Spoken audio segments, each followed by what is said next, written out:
अस्सलाम वालेकुम वरहमतुल्लाहि वबरकात औज़ु बिल्लाहि मिनश शैतानिर रजीम बिस्मिल्लाहिर रहमानिर रहीम।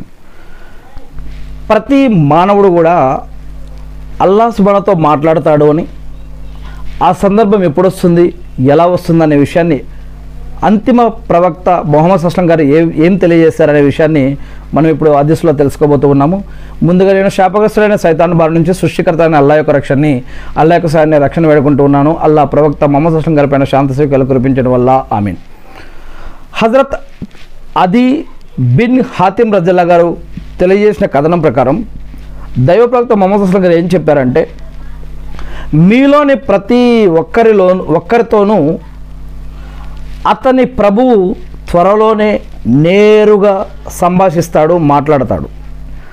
ఆ సమయంలో అతని ప్రభువుకి మధ్య ఏ అనువాదకుడు ఉండడు, ఎటువంటి ట్రాన్స్లేటర్ కూడా అవసరం లేదు. ఆటోమేటిక్గా వారు ఏ భాష మాట్లాడాలో అనేది దేవుడు వారికి ఆ యొక్క మహిమ ద్వారా వారికి ఆ యొక్క అద్భుతాన్ని చేసేస్తాడనమాట. ఎటువంటి ట్రాన్స్లేటర్, ఎటువంటి భాషని అనువాదం చేసేవారు అవసరం లేదు. నేరుగా వారు దేవుడితోటి, దేవుడు వారితోటి ఖచ్చితంగా వారు మాట్లాడతారు. అటువంటి సందర్భం ఒకటి వస్తుంది అని. అప్పుడు మానవుడు తన కుడివైపు చూసుకుంటాడు, తన కుడివైపు తన కర్మలు ఏమేమి ఉన్నాయని చూసుకుంటాడు. తర్వాత అంతకుముందు చేసిన కర్మలే అతనికి కనిపిస్తాయి. దాని తర్వాత ఎడమవైపు కూడా చూసుకుంటాడు, అప్పుడు కూడా అంతకుముందు అతను చేసుకున్న కర్మలు కనిపిస్తాయి. అంటే మనతోటి ఇద్దరు దైవదూతలు ఉంటారు.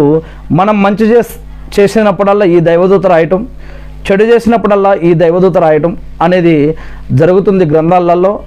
మరియు అది మన మెడలల్లో వేయటం, పట్టాలుగా పెట్టడం, ప్రళయదినం రోజు వాటిని తీయటం, వాటిని మన చేతుల్లో పెట్టడం, మన యొక్క కర్మల చిట్టాన్ని విప్పటం, మరియు వాటిని బట్టి తీర్పు ఇవ్వటం. స్వర్గమా నరకమా అనేది ప్రళయ దినం, తీర్పు దినం, జడ్జిమెంట్ డే అనేది ఉంది. స్వర్గం అనేది ఉంది, నరకం అనేది ఉంది. స్వర్గంలో అనేక రకాల స్టేజ్లు ఉన్నాయి, మరి నరకంలో కూడా అనేక రకాల స్టేజెస్ ఉన్నాయని, మరి మనం చేసిన కొన్ని కర్మలను బట్టి అవి లభిస్తాయని మరి ఈ విధంగా ఇక్కడ తెలియజేయడం జరుగుతూ ఉంది.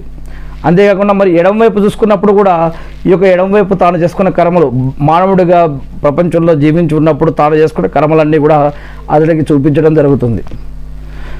ఆ తర్వాత అతను ముందు వైపు చూస్తాడు, కుడివైపు అయిపోయింది, ఎడమవైపు అయింది, మళ్ళీ ముందుకు చూస్తాడు అనమాట. అప్పుడు తన ముఖం ముందు నరకాగ్ని బగబగ మండుతూ కనిపిస్తూ ఉంటుంది అని.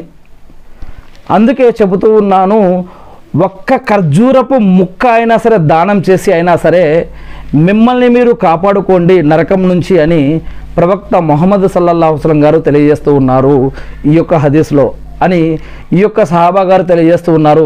హజరత్ అదీ బిన్ హాతిమ్ రజల్లా